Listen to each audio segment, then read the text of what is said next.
bab kelebihan Madinah dan doa Nabi SAW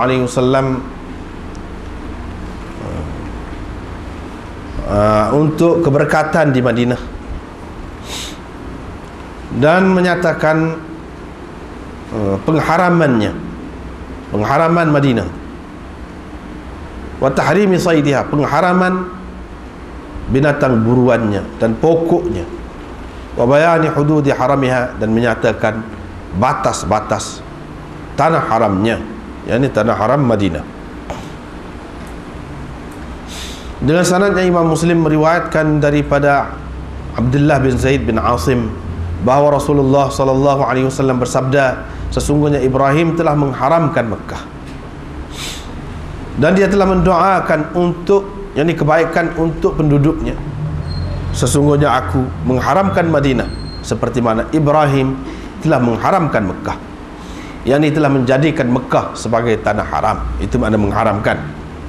Wa inni da'autu fi sa'iha, dan aku telah mendoakan keberkatan untuk sa'nya, gantangnya, wa muddiha, dan mudnya, cupaknya, bimithlai, dengan 2 kali ganda apa yang didoakan oleh Ibrahim untuk penduduk Mekah. Dengan sanadnya Imam Muslim meriwayatkan, supaya sanad ni panjang ni, sanad ni cuma jadi nak cerita beza sanad ni.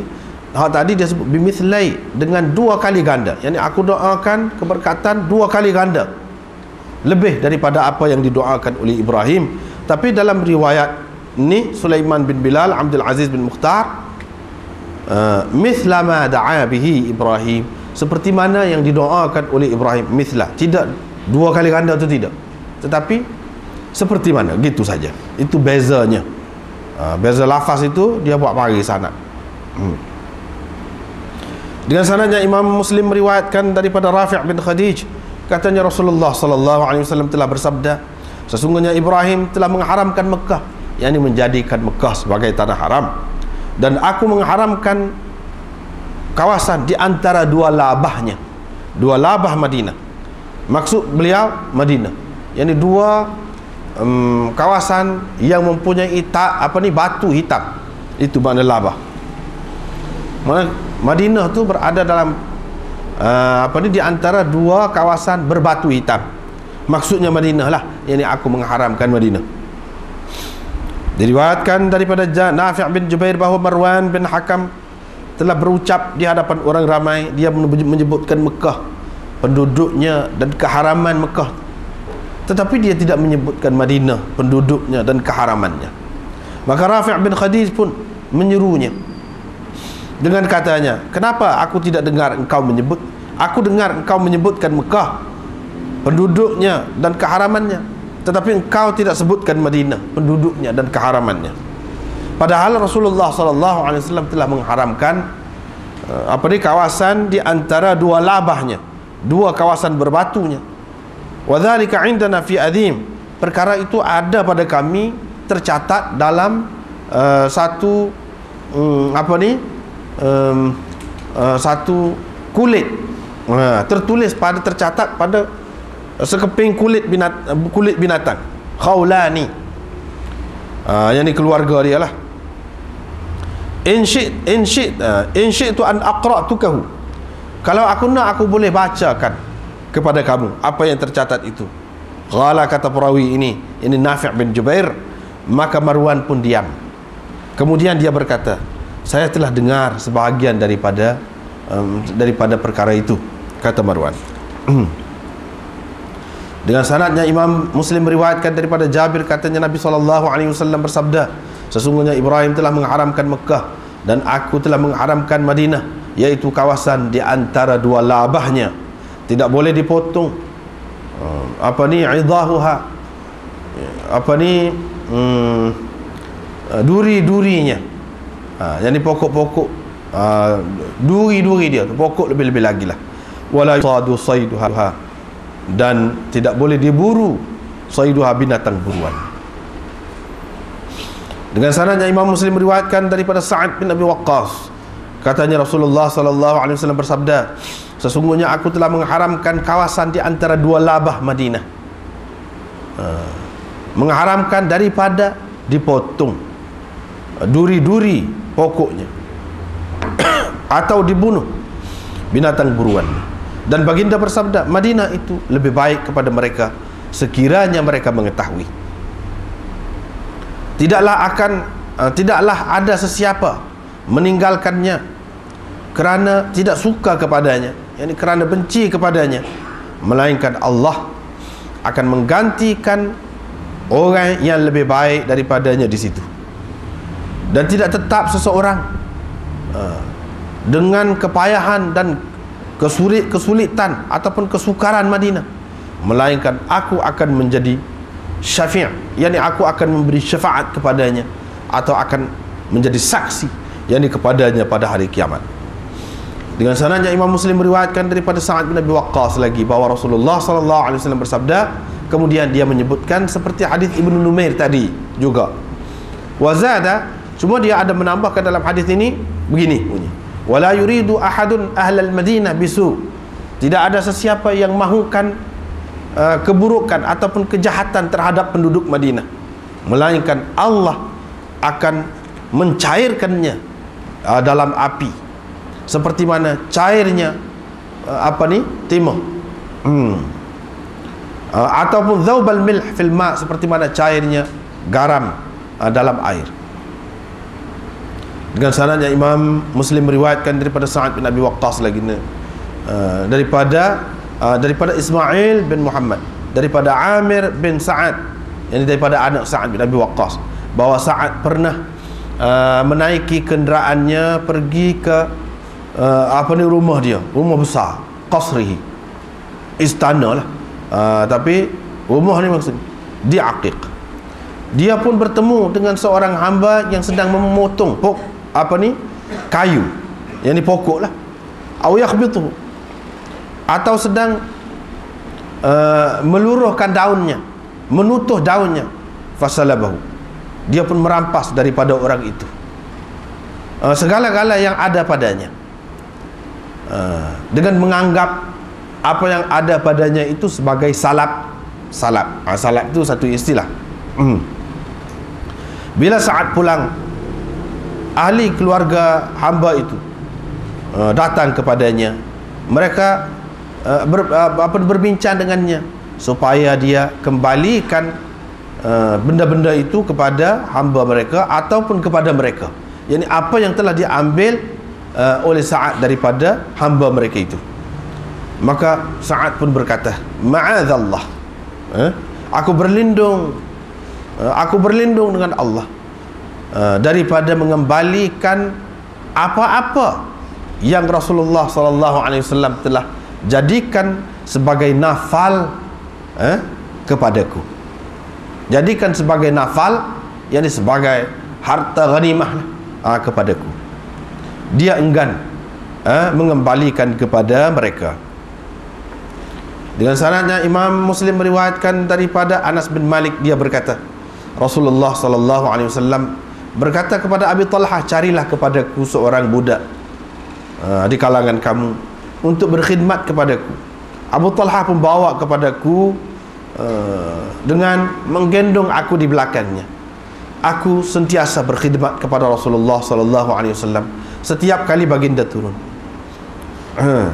Wa qala fil hadis, dalam hadis itu dia ada sebut thumma aqbala, kemudian Nabi SAW pun datang, yang ini pergilah menuju ke Madinah, sehingga bila nyata kepadanya Uhud, ini bukit Uhud, dia pun berkata, inilah bukit yang cinta kepada kita dan kita cinta kepadanya.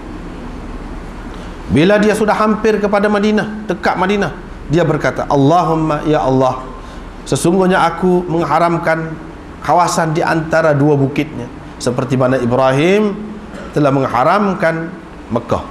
Allahumma barik lahum fi muddihim wa sa'ihim, ya Allah, berkatilah untuk mereka pada mud, yakni cupak dan gantang mereka. Dengan sanadnya Imam Muslim meriwayatkan daripada Anas bin Malik lagi supaya tak ada juga bimithlihi, cumanya dia kata, inni uharrimu ma baina labataiha, gitu, beza sikit daripada tadi. Diriwayatkan daripada Anas bin Malik, ini Asim berkata kepada Anas bin Malik, adakah Rasulullah sallallahu alaihi wasallam telah mengharamkan Madinah, yakni telah menjadikan Madinah sebagai tanah haram? Anas berkata, ya, yaitu kawasan di antara sekian hingga sekian. Sesiapa yang mengadakan sesuatu kejahatan, sesiapa yang mengadakan sesuatu kejahatan ataupun melakukan dosa di Madinah itu, qala, kata perawi ini, thumma qala li hadhihi shadidatun, kemudian dia berkata kepadaku, hadhihi shadidatun, ini berat ni. Man ahdatha fiha hadathan, sesiapa yang, ini Asim katalah, ini Anas meriwayatkan kepada dia, dia kata ini berat ni. Sesiapa yang mengadakan di Madinah itu hadathan, sesuatu perkara baru, satu. Sesiapa yang melakukan dosa, dua. Sesiapa yang melakukan kejahatan di Madinah, fa alaihi la'natullahi wal malaikati wan nasi ajma'in. Maka laknat Allah, malaikat dan manusia sekaliannya menimpanya. Tidak Allah terima daripadanya pada hari kiamat nanti amalan fardu dan tidak juga amalan sunat. Qala, kata perawi, faqala ibnu Anas, anak Anas berkata, au awa muhdithan, ataupun sesiapa yang melindungi ataupun memberi perlindungan kepada muhdithan, yakni orang yang melakukan dosa ataupun kejahatan ataupun melakukan perkara baru, bid'ah. Dengan sanadnya Imam Muslim meriwayatkan daripada Asim al-Ahwal, kata dia, saya bertanya Anas, adakah Rasulullah sallallahu alaihi wasallam telah mengharamkan Madinah? Katanya, ya, ia adalah haram, tidak boleh dicabut, dipotong khalaha, rumputnya. Sesiapa yang melakukan begitu, maka laknat Allah, malaikat dan manusia sekaliannya menimpanya. Diriwayatkan daripada Anas bin Malik bahawa Rasulullah sallallahu alaihi wasallam bersabda, yakni dalam bentuk doa dia, ya Allah, berkatilah untuk mereka pada sukatan mereka, berkatilah untuk mereka pada gantang mereka, dan berkatilah untuk mereka pada mut mereka, yakni cupak mereka. Diriwayatkan daripada Anas bin Malik lagi, katanya Rasulullah sallallahu alaihi wasallam bersabda, ya Allah, jadikanlah di Madinah ini keberkatan 2 kali ganda daripada apa yang ada di Madinah, ada di Mekah. Dengan sanadnya Imam Muslim meriwayatkan daripada Ibrahim At-Taimi, katanya Ali, daripada ayahnya, katanya Ali bin Abi Talib telah berucap di hadapan kami, faqala, dia berkata, man za'ama, sesiapa yang mendakwa bahawa ada pada kami sesuatu yang kami baca selain daripada kitab Allah, yang kami boleh baca selain daripada kitab Allah dan apa yang ada dalam sahifah ini, qala, kata dia, wa sahifatun mu'allaqatun fi qirabi sayfi, ada satu catatan yang tergantung fi qirabi sayfi, dalam sarung pedangnya, faqad kadzaba. Ini tambahan perawi lah di celah-celah dia tu. Hak dia katanya lagu mana? Man za'ama anna indana syai'an naqra'uhu illa kitab Allah wa hadhihi as-sahifah faqad kadzaba. Faqad kadzaba. Sesungguhnya dia telah berdusta. Di dalam sahifah itu ada apa? Ada asnanul ibil. Ada cerita, ada riwayat tentang umur unta. Yani umur unta. Umur unta untuk apa? Untuk zakat, berkenaan dengan zakat, berkenaan dengan diat unta yang akan dibayar sebagai diat itu, berapa umur dia, ada dia. Wa asya' minal jirahat, dan beberapa hadis tentang jirahat, tentang hukum jinayah, wa fiha, di dalam sahifah itu juga ada Nabi sallallahu alaihi wasallam bersabda, Madinah itu adalah haram, di antara, yaitu kawasan di antara Air hingga ke Thaur. Sesiapa melakukan dosa padanya ataupun memberi perlindungan kepada orang yang berdosa, orang yang melakukan kejahatan ataupun orang yang melakukan bid'ah, fa alaihi la'natullahi wal malaikati wan nasi ajma'in, maka laknat Allah, malaikat dan manusia sekaliannya menimpanya. Allah tidak akan menerima darinya pada hari kiamat nanti amalan fardu, tidak juga amalan sunat. Wa dhimmatul muslimin wahidah, jaminan orang Islam itu sama juga. Yang paling rendah di antara mereka boleh memberikan perlindungan. Sesiapa yang mendakwa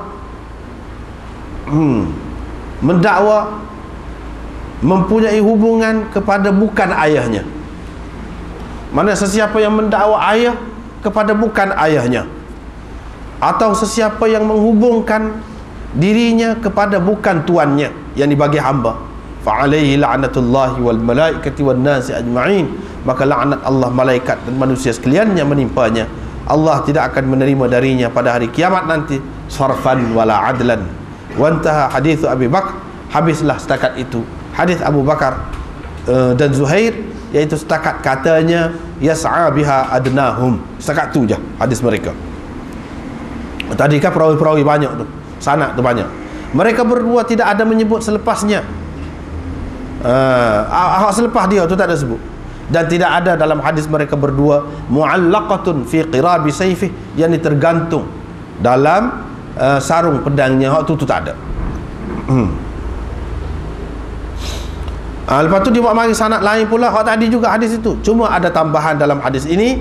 Apa dia? Faman akhfara musliman, sesiapa yang mensia-siakan, yakni yang membatalkan jaminan keamanan yang diberikan oleh seseorang muslim, maka laknat Allah, malaikat dan manusia sekaliannya menimpanya.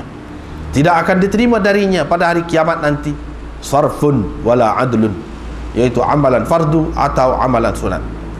Walaysa fi hadithihima, tetapi tidak ada dalam hadis mereka berdua ini, perawi ini, man idda'a ila ghairi abih, sesiapa yang menghubungkan dirinya kepada bukan ayahnya.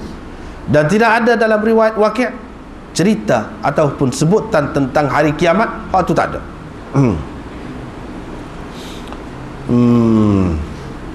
Lepas tu dia mari sanad yang lain pula, hak ni supaya tadi juga, cuma katanya man tawalla ghaira mawalihi. Hak tu dia sebut man tawalla ghaira mawalihi. Hak tadi man da'a, ni man tawalla ghaira mawalihi. Hak tadi man intama ila ghairi mawalihi. Wa dzikral la'nati lahu, dan sebutan cerita tentang laknat kepada orang yang melakukan begitu. Hak ni yang tak ada sebut dalam riwayat. Dengan sanadnya Imam Muslim meriwayatkan daripada Abi Hurairah, daripada Nabi sallallahu alaihi wasallam, sabdanya, Madinah itu haram. Sesiapa yang mengadakan perkara baru di Madinah itu, ataupun melindungi orang yang mengada-ngadakan perkara baru, fa alaihi la'natullahi wal malaikati wan nasi ajma'in, la yuqbalu minhu yaumal qiyamati 'adlun wala sarfun. Seperti tadi juga. Lepas tu dia mari sanad yang lain pula, supaya tu juga mithlahu, tetapi dia tak ada sebut yaumal qiyamah. Yaumal qiyamah tu tak ada, yani la yuqbalu minhu yaumal qiyamah. Tu tak ada, yaumal qiyamah tu tak ada. Dan ada tambahan wa dhimmatul muslimina wahidah yas'a biha adnahum, faman akhfara musliman fa alaihi la'natullahi wal malaikati wan nasi ajma'in. Ni ada pula tambahan macam ni, beza-beza sikit.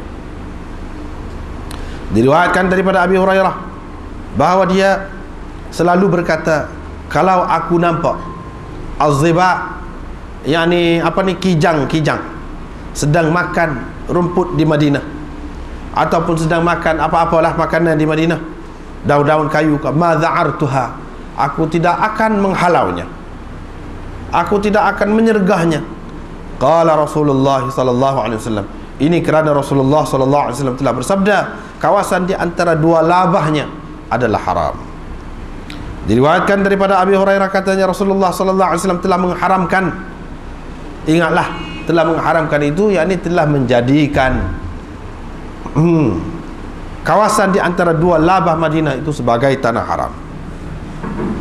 Abu Hurairah berkata, kalau aku temui kijang-kijang berada di antara dua labah Madinah itu, aku tidak akan menghalaunya, mengejutkannya, dan dia menjadikan 12 batu di sekeliling Madinah itu sebagai kawasan larangan. Diriwayatkan daripada Abi Hurairah bahawa dia berkata, orang ramai bila nampak buah permulaan keluar, mereka akan membawanya kepada Nabi sallallahu alaihi wasallam. Bila Rasulullah sallallahu alaihi wasallam ambil, dia doa, Allahumma barik lana fi thamarina wa barik lana fi madinatina. Ya Allah, berkatilah untuk kami pada buah-buahan kami, berkatilah untuk kami pada Madinah kami ini, berkatilah untuk kami pada gantang kami, dan berkatilah untuk kami pada cupak kami. Ya Allah, sesungguhnya Ibrahim hamba-Mu dan kekasih-mu dan nabi-Mu.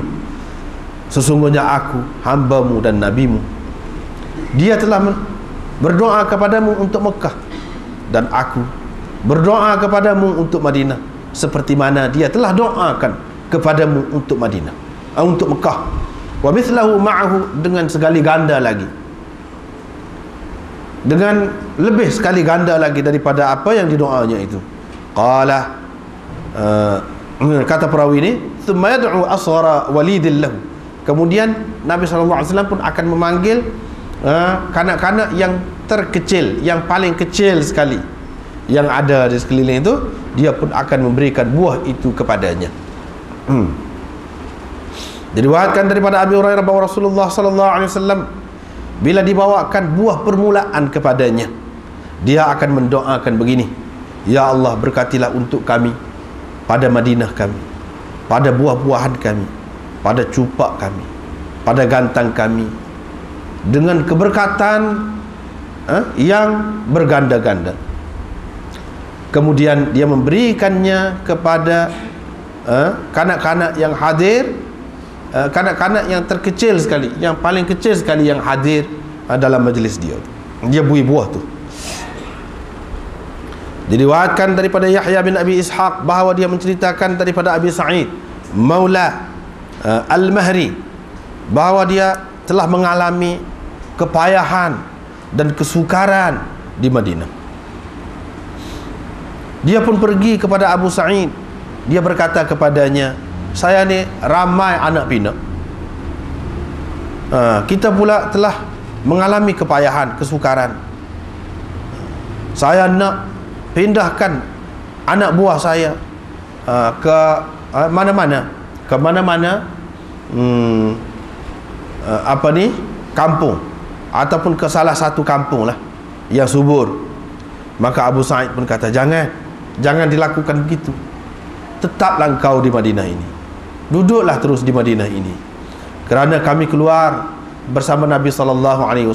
Azunnu annahu qal, saya rasa, kata perawi ini, dia berkata, sehingga kami sampai di Usfan, yakni Abu Sa'id kata. Di situ Nabi SAW berada beberapa malam. Orang ramai berkata, wallah, demi Allah, ma nahnu hahuna fi syai', kita tak ada apa kita dapat di sini, kita tidak senang duduk di sini. Ma nahnu hahuna fi syai'. Sedangkan anak kita pula tidak ada orang-orang yang mengawasi mereka, yang menjaga mereka, yang boleh kita tenang hati terhadap mereka. Cerita itu sampai kepada Nabi SAW. Maka Nabi SAW pun berkata, apa cerita kamu yang sampai kepadaku ini? Ma adri kaifa qala. Kata perawi ini, saya tidak tahu, yakni saya tidak pasti bagaimana dia kata. Dia kata hak ni, wallazi ahlifu bihi atau wallazi nafsi biyadihi. Hak mana satu daripada dua ni?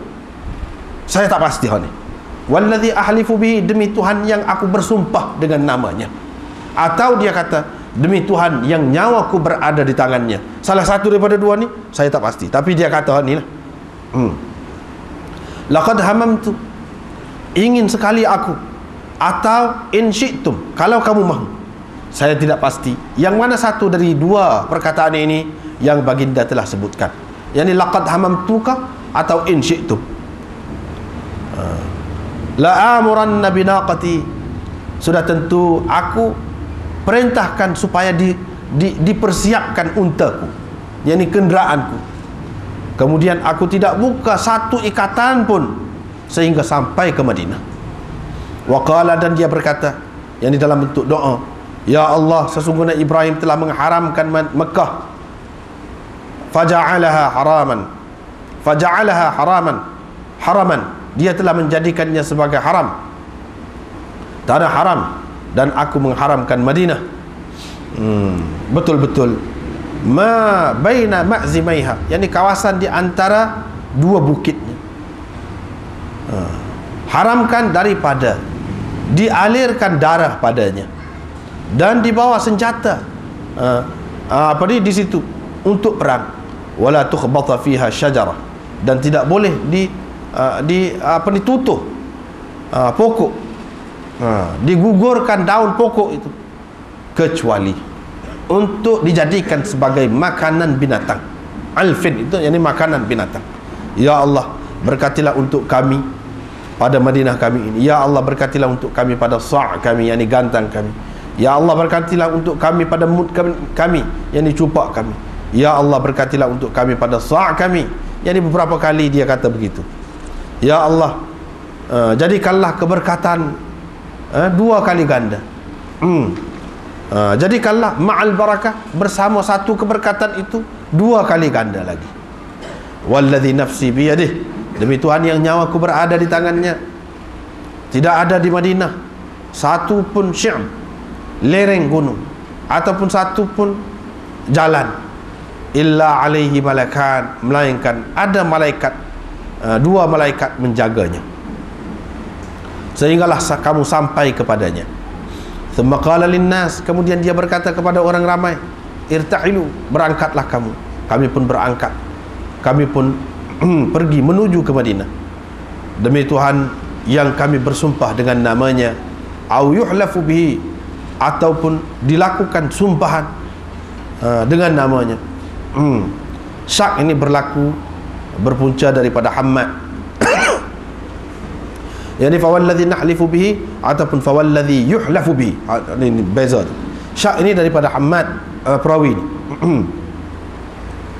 Kami tidak meletakkan, yakni mendudukkan kenderaan-kenderaan kami ketika kami masuk ke Madinah.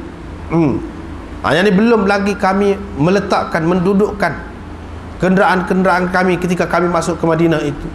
Terus kami diserang oleh Banu Abdullah bin Ghatafan.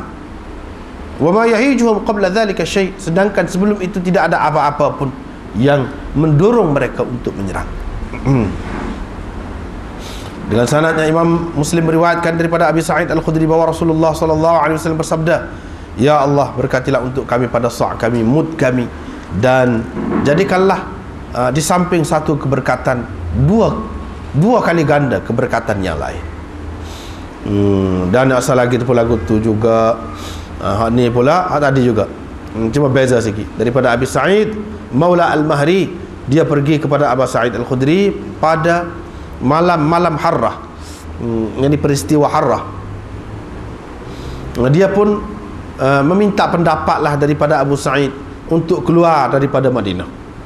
Wa syaka ilaihi as'araha, dan dia mengadu hal kepadanya tentang mahal, tentang harga di Madinah yang meningkat naik dan ramainya anak pinaknya. Dia menceritakan bahawa dia tidak dapat sabar lagi dengan kepayahan dan kesukaran di Madinah itu. Faqala lahu, maka Abu Sa'id Al-Khudri pun berkata kepadanya, aku tak akan suruh engkau melakukan begitu. Sesungguhnya aku telah mendengar Rasulullah sallallahu alaihi wasallam bersabda, tidak ada sesiapa pun sabar dengan kepayahan dan kesukarannya, jadi kesukaran Madinah itu, lalu dia mati, melainkan aku akan memberi syafaat kepadanya, akan menjadi saksi pada hari kiamat nanti kalau dia muslim. Diriwayatkan daripada Sa'id bin Abdurrahman bin Abi Sa'id Al-Khudri bahwa Abdurrahman menceritakan kepadanya dari ayahnya Abi Sa'id bahwa dia mendengar Rasulullah sallallahu alaihi wasallam bersabda, aku telah mengharamkan kawasan di antara dua labah Madinah seperti mana Ibrahim telah mengharamkan Mekah. Qala thumma kana Abu Sa'id ya'khudhu. Qala kata perawi ini, kemudian Abu Sa'id selalu mengambil. Abu Bakar, mana salah satu perawi ini, Abu Bakar Ibnu Abi Syaibah pula kata, Abu Sa'id yajidu ahadana, mendapati seseorang dari kami ada di tangannya burung. Mana kalau Abu Sa'id mendapati ada pada sesiapa dari kalangan kami ni burung di tangan dia, mesti dia akan lepaskan burung itu. Fayafukkuhu min yadihi, dia akan melepaskan burung itu dari tangan kami dan akan melepaskannya. Terbal. Diriwayatkan daripada Sahal bin Hunayf, katanya Rasulullah sallallahu alaihi wasallam telah menghulurkan tangannya ke Madinah sambil berkata, sesungguhnya ia adalah haram, tanah haram yang aman. Diriwayatkan daripada Aisyah, katanya kami pergi ke Madinah. Ketika itu Madinah ini kawasan ataupun tanah yang berwabak. Abu Bakar mengalami kesakitan, Bilal pun sakit juga, jatuh sakit juga.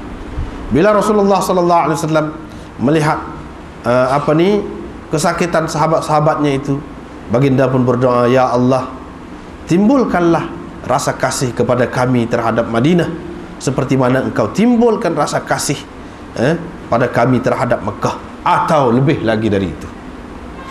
Wasahihha, dan perbaikilah keadaannya, dan berkatilah untuk kami pada sa'nya, mudnya, dan pindahkanlah demamnya ke Juhfah. Demamnya ke Juhfah. Yang satu lagi itu pun lagu itu juga. Itulah bab ni yang kita baca pada malam ni. Panjang kaklah bab ni. Semuanya menyebutkan tentang kelebihan Madinah. Kelebihan Madinah. Sebab itulah Imam Malik mengatakan Madinah tu lebih afdal lagi daripada Mekah. Ni lah kerana hadis-hadis ni. Sebab apa Nabi SAW doa kepada Allah SWT biar pelebih Madinah tu 2 kali ganda lagi daripada Mekah. Mana lebih? Kira-kiranya berdasarkan hadis-hadis yang lain disebutkan bahawa Allah SWT terima doa dia. Hak tak terima, dia cerita hak tidak terima. Hak ni dia tak terima. Hak lain tu kira-kiranya dia terima. Apa tidak lebihnya? Dia bagi kot tu lah. Inilah hadis-hadis inilah di antara dalil bagi Imam Malik. Kemudian dalam hadis ini kita tengok Ibrahim telah mengharamkan Mekah. Dulu sebelum ni kita sudah baca dah, Allah telah mengharamkan Mekah tu semenjak dia menjadikan langit dan bumi lagi. Dia yang mengharamkan, bukan Ibrahim. Dalam hadis yang kita baca saat ini ada di antaranya yang menyebutkan Nabi Ibrahim mengharamkannya. Nabi Ibrahim doa minta dengan Tuhan biar mengharamkannya, menjadikannya sebagai tanah haram. Hak mana satu tu? Jawabnya Imam Nawawi pun ada sebut di sini, hak sebenarnya Allah SWT mengharamkannya sejak asal lagi. Lepas pada tu orang abaikannya sehingga Nabi Ibrahim pula mengumumkan pengharamannya. Asalnya daripada Allah SWT juga. Kalau disebutkan Allah SWT mengharamkan Mekah tu, betul juga. Yani melihat kepada asalnya. Kalau dikatakan Ibrahim mengharamkannya, betul juga dilihat kepada pengumuman ataupun peristiharan kemudian. Setelah maknanya manusia mengabaikan Mekah tu. Begitu maknanya. Kedua-duanya boleh pakai, betul kedua-duanya.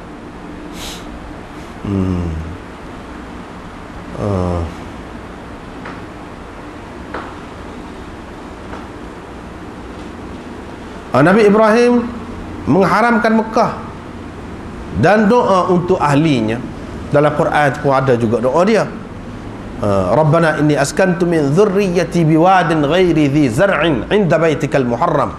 Rabbana liyuqimus salah faj'al af'idatan minan nas tahwi ilaihim warzuqhum minats thamarat. Dan seterusnya, mana ayat tu menyebutkan doa Nabi Ibrahim minta biar orang ni cenderung hatinya kepada Mekah. Cenderung hatinya kepada Mekah, berasa rindu kepada Mekah, dan berilah rezeki kepada mereka berupa buah-buahan dan lain-lain lagi. Itu hak doa Nabi Ibrahim. Dan dia tujuan asal dia buat pergi, anak dia, bini dia pergi duduk di sana tu liyuqimus salah. Askantu min dzurriyyati biwadin ghairi dhi zar'in.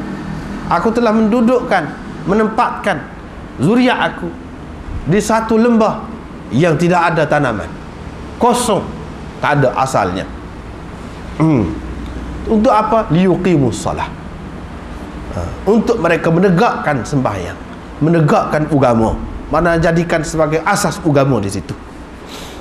Itu asalnya. Nabi Ibrahim doa, dan kita dapat lihat keberkatan doa dia tu semakin hari semakin nyata, semakin nampak. Semakin nampak. Sehingga kita tak dapat tengok dalam agama mana-mana pun dalam dunia ni, walaupun ada belaka, tanah suci tu ada belaka, tetapi supaya orang Islam rindu ke Mekah. Dan orang Islam ni terdiri daripada macam-macam bangsa. Duduk sejauh mana, habis banyak mana duit pun nak pergi. Hak habis duit tu sekarang ni kita kata, zaman dulu hak susah perjalanan tu, susah perjalanan, berjalan kaki pun pergi. Macam mana ni? Bukan senang ni. Dia kalau tidak mukjizat, kesan mukjizat, tidak berlaku benda-benda macam tu tak berlaku. Itu adalah kesan keberkatan doa Nabi Ibrahim.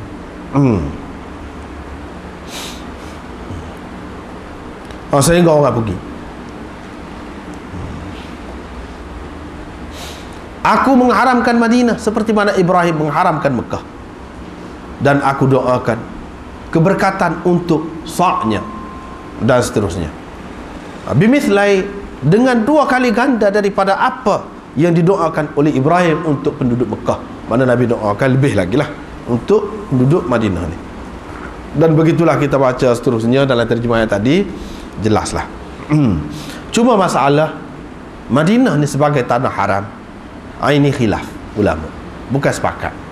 Adapun Mekah tu sebagai tanah haram dalam arti kata yang sebenarnya, tak ada khilaf, tak ada khilaf. Ijma' ulama dah, sepakat ulama dah.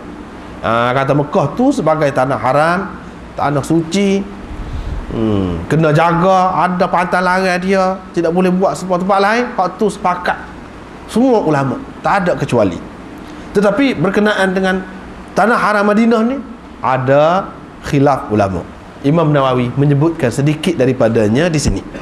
Cuba kita tengok dalam syarah dia, syarah Nawawi itu, dia kata apa?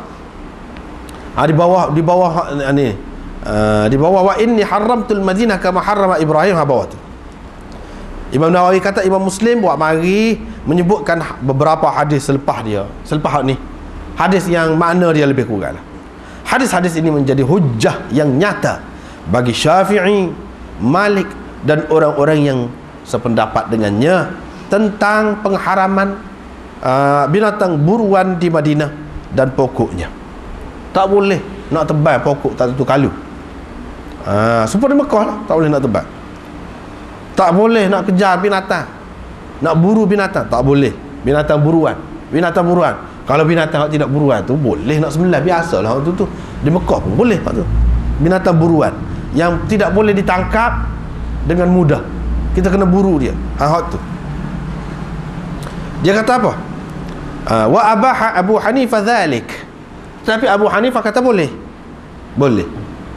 Abu Hanifah kata boleh. Nak igak burung pun boleh. Nak ambak burung, nak ambak kijai, nak apa boleh. Nak potong kayu dia, tebal kayu dia nak ambil, buat kegunaan, untuk kegunaan kita boleh. Dia berhujah dengan hadis Abu Umair, ma fa'ala an-Nughair. Ya Abu Umair, ma fa'ala an-Nughair. Nabi SAW tanya adik Anas, Anas bin Malik, wahai Abu Umair, bagaimana dengan Nughair kamu, anak burung kamu? Anak burung kamu. Imam Abu Hanifah pegang dengan hal itu. Yang ni adik Anas itu, dia pergi gak burung, dia pun perak burung, duduk jaga burung tu, ke sana kemari bawa burung. Nabi SAW bila berjumpa dengan dia, tanya tentang burung dia selalu. Nabi SAW tidak larang. Kalau lah tak boleh tangkap burung ni, termasuk dalam binatang buruan, kenapa Nabi SAW tak suruh dia lepas? Sehingga kemudian dalam Muslim ni kita sudah jumpa dah dulu, Satu hari Nabi SAW pergi, Abu Umair tu menangis, sedih. Nabi SAW pun tanya, apa dia sedih jerit tu? Keluarga dia pun kata, Nughair dia sudah mati, anak burung dia tu mati. Mana siapa mati? Burung tu dia pegang. Nabi SAW tak kata apa, dia pegang hak tu lah. Wa ajaba ashabuna bijawabain. Imam Nawawi kata, mana-mana tokoh-tokoh dalam mazhab kita menjawab hujah Abu Hanifah itu dengan dua jawapan. Yang pertama, boleh jadi hadis Nughair itu sebelum pengharaman Madinah, sebelum Madinah tu dijadikan tanah haram. Hak tu hak Nabi SAW tak larang, tak suruh lepas tu, sebab hak tu peristiwa tu berlaku sebelum dijadikan Madinah sebagai tanah haram. Satu jawapan.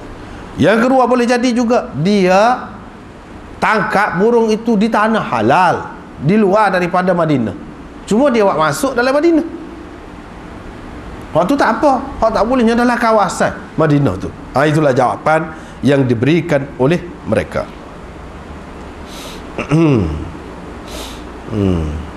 Yang masyhur daripada mazhab Malik dan Syafi'i dan Jumhur, bahawa tidak ada dhaman fi saydil Madinah wa syajariha.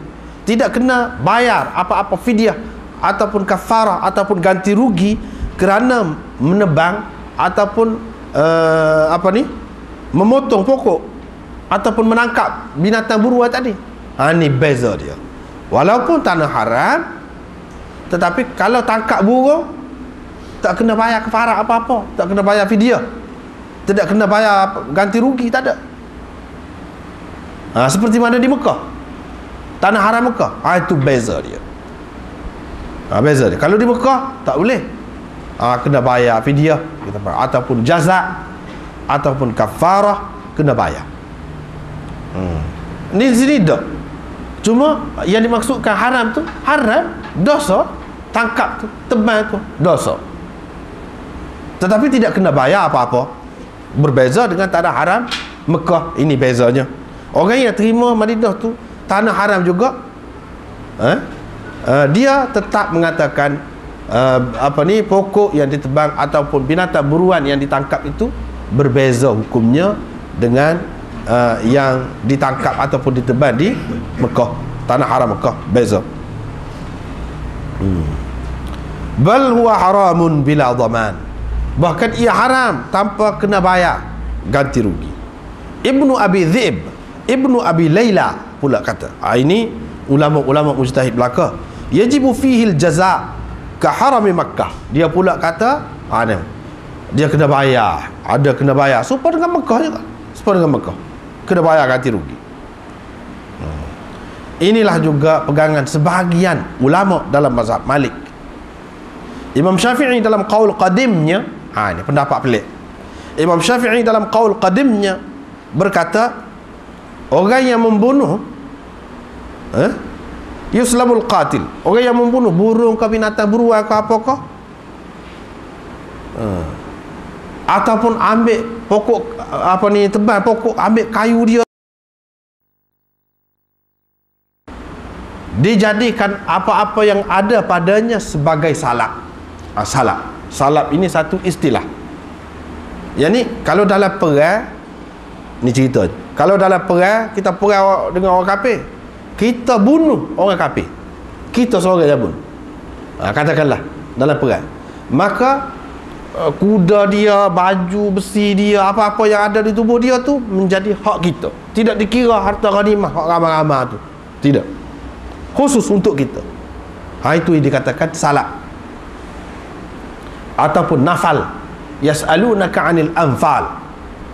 Nafal mengikut setengah-setengah istilah ulama lah, dia guna nafal ataupun salab, lebih jelas saja seperti di sini. Maknanya orang ni boleh kita rampas segala-galanya daripada dia. Ni beza ni pula.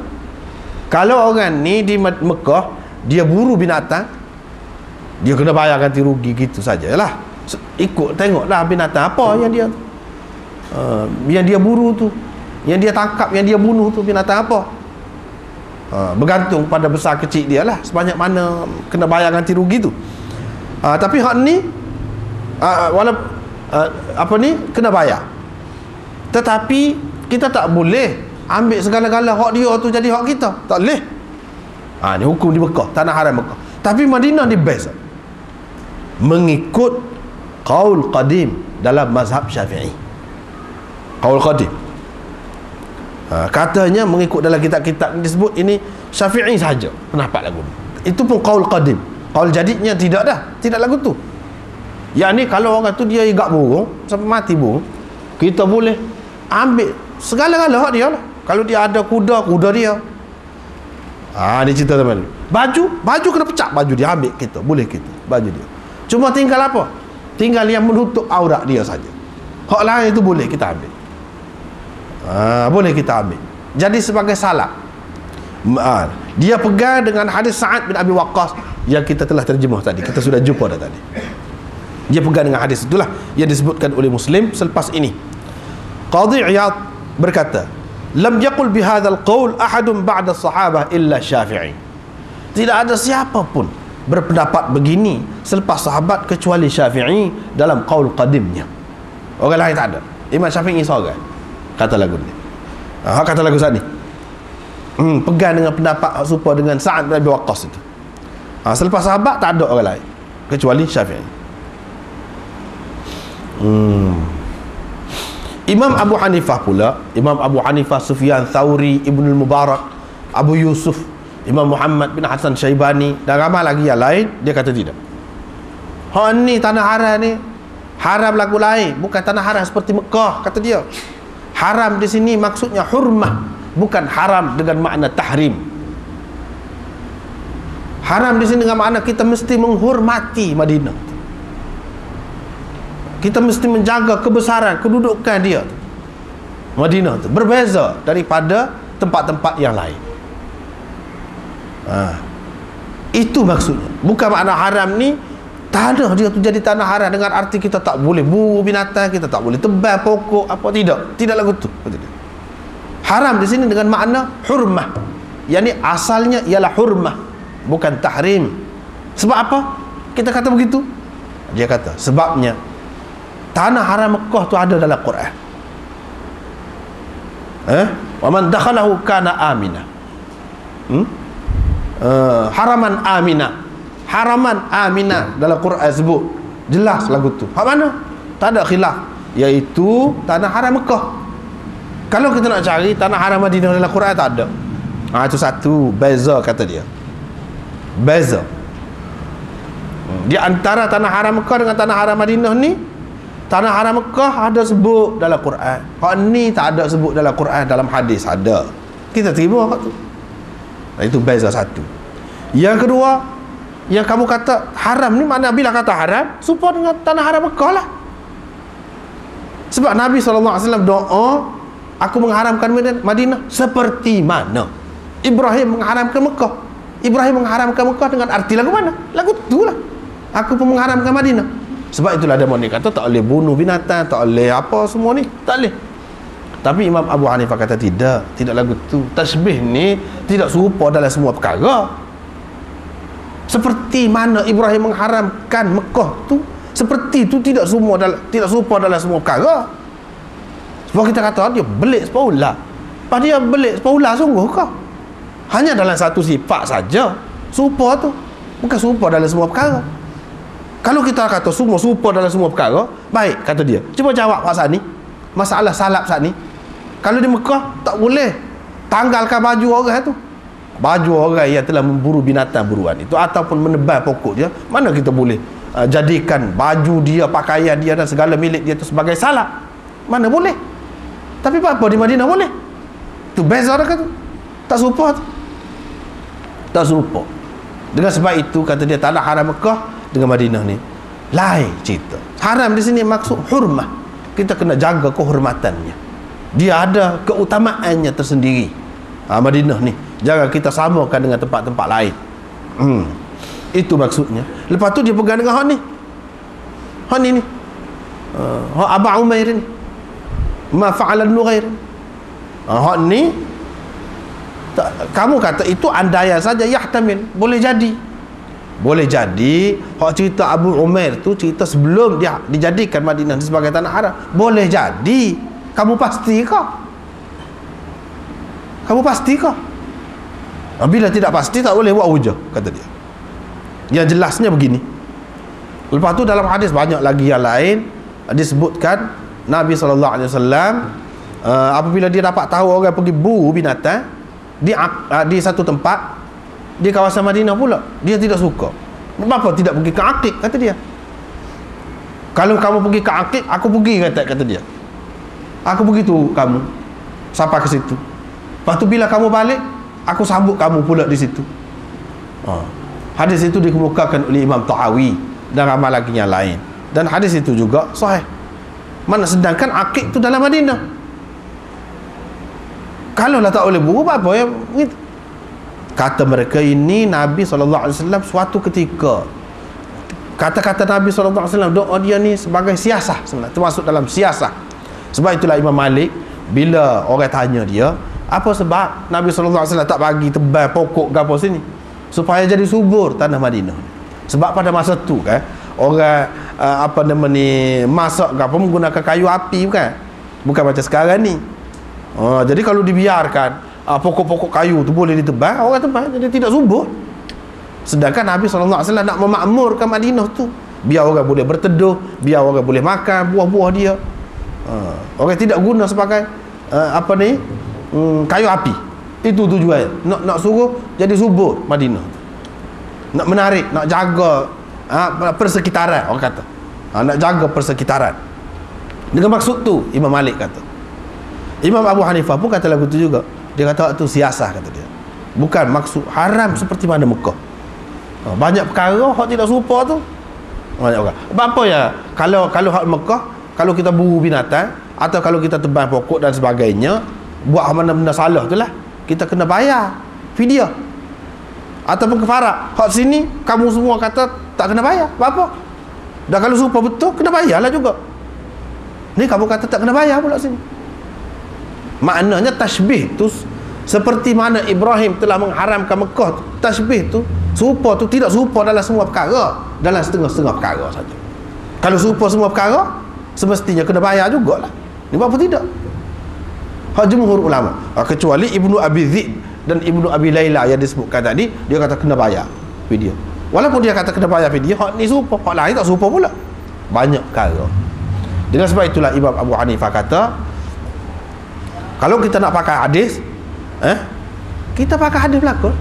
Kalau kita pakai hak ni saja, hak haram ni menunjukkan haram ni dengan arti tak boleh nak tebal pokok dia, tak boleh nak buru binatang dia. Macam mana hadis-hadis yang lain yang sahih juga yang menunjukkan boleh tu? Kita terpaksa kena ketepikan hadis itu. Tapi kalau kita pakai kedua-duanya, ni dalam keadaan ni, dalam keadaan ni boleh pakai kedua-dua hadis, kedua-dua pihak hadis. Itulah cara yang terbaik. Dan ada beza di antara Quran dengan hadis, ada beza. Yang sabit dalam Quran hak tu lain, yang tidak sabit dalam Quran walaupun setinggi mana hadis dia pun lain hukum dia, kedudukan dia tu lain. Kita terima, kata dia, hadis ni, tapi dengan makna yang berbeza daripada apa yang kamu terima. Itu cara dia.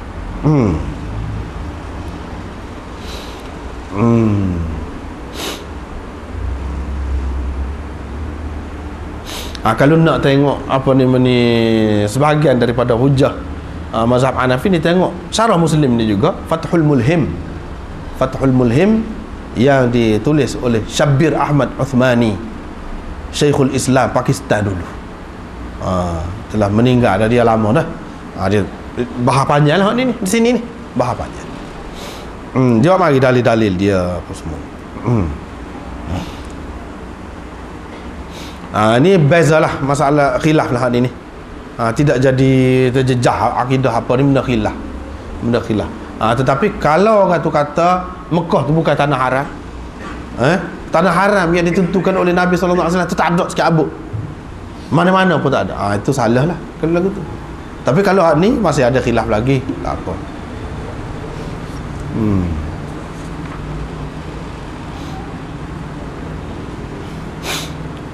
Kita tengok dalam hadis ini, Marwan bin Al-Hakam berkhutbah di hadapan orang ramai. Dia sebut tentang Mekah, tentang penduduk Mekah, tentang hurmah Mekah tu dia sebut, tapi tak sebut tentang Madinah. Maka Rafi' bin Khadij, sahabat kecil, dia ni sahabat kecil, bukan sahabat besar.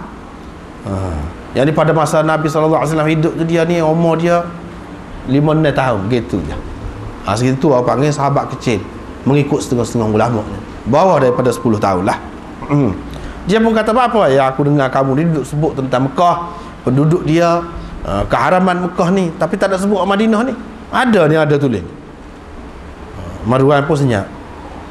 Lepas tu dia kata, saya dengar ada sebahagiannya, kata waktu. Saya dengar ada. Bapa dia tidak sebut? Bagi orang-orang ni yang mengatakan Madinah tu bukan tanah haram, tak ada tanah haram, dia kata ni Marwan. Dia pun kata, mana boleh sahabat dengan Marwan itu dia bukan sahabat, dia tabi'in. Mana boleh kita utamakan tabi'in berbanding sahabat? Kita tak boleh buat lagu tu, kata dia. Ni sahabat. Dia mau tu kata pula, tak boleh dari segi kedudukan, pangkat dia kita melebihkan tabi'in daripada sahabat. Tapi kalau dari segi ilmu dia, boleh. Tu yang orang ramai duduk pakai. Satu mazhab misalnya kita kata pakai pendapat Syafi'i. Padahal pendapat Syafi'i itu berbeza dengan pendapat sahabat yang lain. Apa yang boleh pakai? Padahal dia orang kemudian lagi bukan tabi'i pun. Dari segi ilmu penilaian lain. Jadi Marwan ni dia tak kata apa. Dia kata saya sudah dengar dah sebahagian daripada itu. Payah tak sebut tu sebab dia nak sebut sekarang ni cerita lain. Cerita tentang tanah haram Mekah. Pas tak ada dah tanah haram hal lainnya. Nak sebut apanya? Tetapi yang sahabat ni Rafi' bin Khadij ni dia tahu hadisnya zahirnya. Harrama Makkah wa inni haramtul Madinah. Hadis-hadis yang seumpama ini zahirnya nampak macam mengharamkan, menjadikan tanah haram. Jadi dia kira serupa, dia faham lagu tu. Tidak salah. Sebab itulah sampai sekarang ni pun ada yang faham lagu tu. Mazhab benar yang faham lagu tu. Ramai, bukan seorang. Ramai. Cuma dalam masalah khilafiyah, bila dia dengar kawan tu kata ada hadis gini-gini, tak, dia senyap, tak kata apa. Cuma dia tak pakai. Dia tak pakai.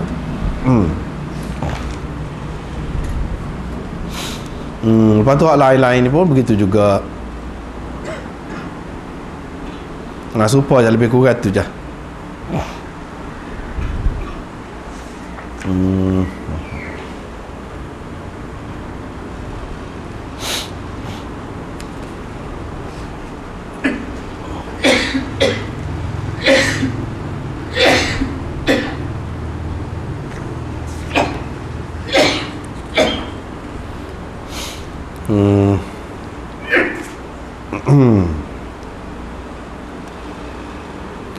Kemudian seterusnya hadis kemudian tu, sesiapa yang sabar dengan kesukaran dan kepayahan, kejerihan di Madinah, aku akan memberi syafaat kepadanya atau akan menjadi saksi kepadanya.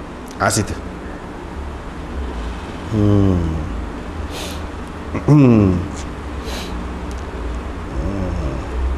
Wala yathbutu ahadun ala la'waiha wa jahdiha illa kuntu lahu syafi'an aw syahidan yaumal qiyamah. Hadis Sa'ad bin Abi Waqqas itu. Cuba kita tengok situ. Apa makna kuntu lahu syafi'an aw syahidan? Aw tu aw li syak ataupun aw untuk makna apa tu? Ada berbeza tu.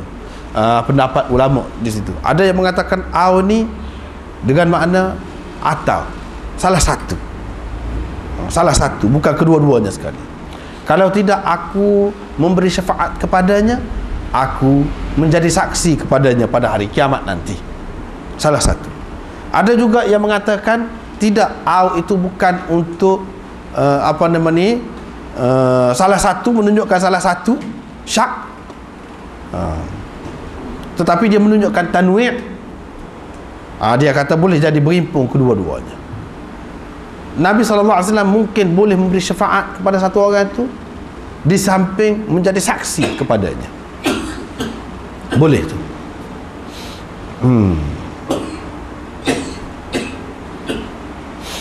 Tetapi Imam Nawawi sebut, dia kata yang jadi masalahnya, mengikut Imam Nawawi, dia kata ini bukan untuk syak. Di sini bukan untuk syak. Sebab apa? Kalau syak, dia seorang dua boleh jadi ragu. Ni ramai ni sahabat-sahabat ni dia sebut sini. Rawahu Jabir bin Abdullah, Sa'ad bin Abi Waqqas, Ibnu Umar, Abu Sa'id, Abu Hurairah, Asma binti Umais, Safiyah binti Abi Ubaid, daripada Nabi SAW dengan lafaz ini. Ada aw begitu, semuanya ada sebut begitu. Takkanlah mereka ini syak belaka. Menunjukkan aw di sini bukan memberi makna syak.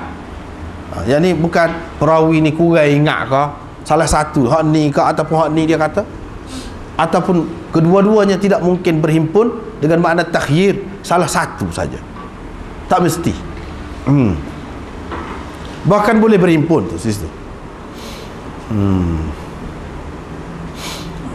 Boleh jadi dia guna macam ni, saat ni ada beberapa maksud dia.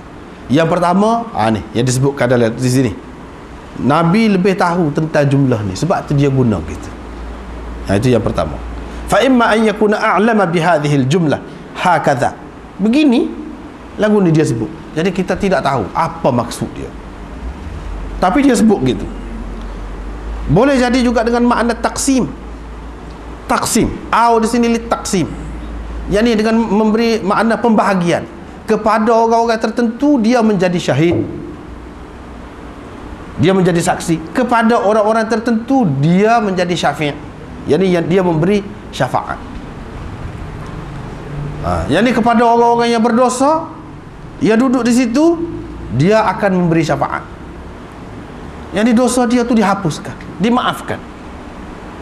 Kepada orang-orang yang tak ada dosa, dia menjadi saksi. Itu makna taksim. Itu yang kedua. Yang ketiganya, boleh jadi ia bermakna syahid itu dia menjadi saksi itu kepada orang yang mati semasa hayatnya, dan syafi' kepada orang yang mati selepasnya, selepas Nabi SAW.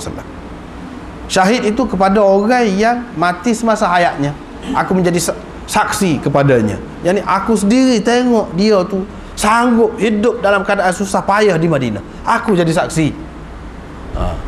Yani dia mati pada ketika Nabi SAW masih hidup lagi. Kepada hak tu Nabi SAW menjadi syahid.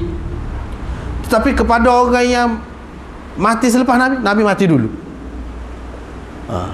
dia mati kemudian, hak tu Nabi SAW menjadi syafi' kepadanya, jadi pemberi syafaat kepadanya.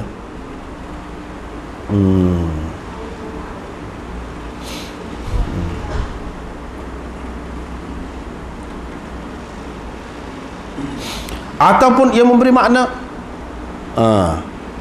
syahid dan syafi'. Setengah-setengah orang ni dia dapat syafaat Nabi SAW saja, dia tidak dapat syahadah Nabi SAW. Setengah-setengah orang dia dapat syahadah Nabi SAW saja, dia tidak dapat syafaat. Orang yang sanggup hidup di Madinah dia dengan susah payah, dia akan mendapat kedua-duanya. Dan syafaat ni adakah berbeza daripada syafaat yang lain? Kalau kita kata syafaat dalam menghapuskan dosa dia, orang-orang lain yang tidak duduk Madinah pun memang syafaat kubra. Syafaat kubra ataupun syafaatul uzma, hak Nabi SAW sifat tu untuk umat dia semuanya, bukan untuk orang Madinah saja. Apa makna hak ni? Syafi'. Ni makna syafaat yang lebih istimewa lagi daripada tu, daripada hak umum tu. Syafaat lain pula. Syafaat lain pula. Syafaat mana hak lain tu? Mungkin begini. Ni yang Imam Nawawi sebut. Untuk ahli Madinah ada lebih daripada orang lain, iaitu dengan menaikkan darjat dia. Syafaat tu memberi makna lagu tu, memberi makna naik darjat dia. Bukan sekadar hapuskan dosa dia saja, naik darjat dia. Satu. Yang kedua, boleh juga memberi makna takhfiful hisab. Dia dihisab tapi hisab dia ringan, tak berat. Boleh jadi juga syafaat itu memberi makna lagu tu yang berbeza daripada orang lain. Ataupun hak mana yang Allah SWT nak naik darjat dia ke, ataupun nak ringankan hisab dia, ataupun dengan memuliakan mereka pada hari kiamat dengan pelbagai penghormatan kepada mereka, seperti memberi perlindungan kepada mereka di bawah naungan aras. Ini diberikan oleh syafaat khusus ni. Adapun syafaat kubra tu dia tidak ada istimewa lagu tu, umum, secara umum. Boleh jadi bermaksud begitu. ataupun mereka berada dalam kesenangan ke, berada di atas mimbar pada mahsyar nanti, istimewa lah, ataupun mereka dapat segera ke syurga. Ini kesan syafaat yang berbeza daripada yang lain. Hak syafaat lain tu dia dapat juga. Di samping syafaat umum tu, dia dapat juga syafaat khusus ini. Kedua-duanya boleh berhimpun. Syahadah Nabi SAW dan syafaat Nabi SAW boleh berhimpun pada orang ni. Ini menunjukkan keistimewaan orang duduk di Madinah. Apa sebab istimewa lagu ni?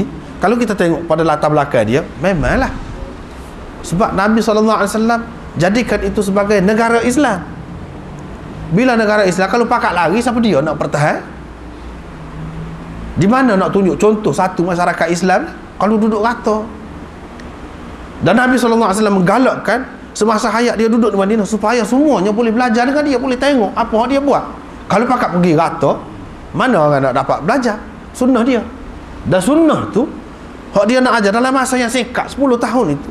Kalau orang tak boleh sabar, tentulah tidak tersebar luas seperti sekarang ni. Hanya ada pada beberapa orang sahabat saja. Tapi oleh kerana ada galakan-galakan seperti ini, kekangan ini ada, maka semuanya bersungguh-sungguh duduk di situ. Dapatlah munafaat yang berpanjangan kepada umat dengan sebab tidak pergi ke lain. Dengan sebab dia sabar walaupun susah, walaupun demam kau, penyakit kau di situ, mahal harga barang-barang, walaupun kelaparan berlaku pun duduk situ semata, sabar untuk membina sebuah negara. Mana kena sabar. Tak boleh mudah-mudah kita nak cari senang gitu saja, tidak. Nabi SAW tidak ajar begitu. Itu faedahnya, itu di sebalik cerita bapa dia kata gini ni. Kelebihan ni.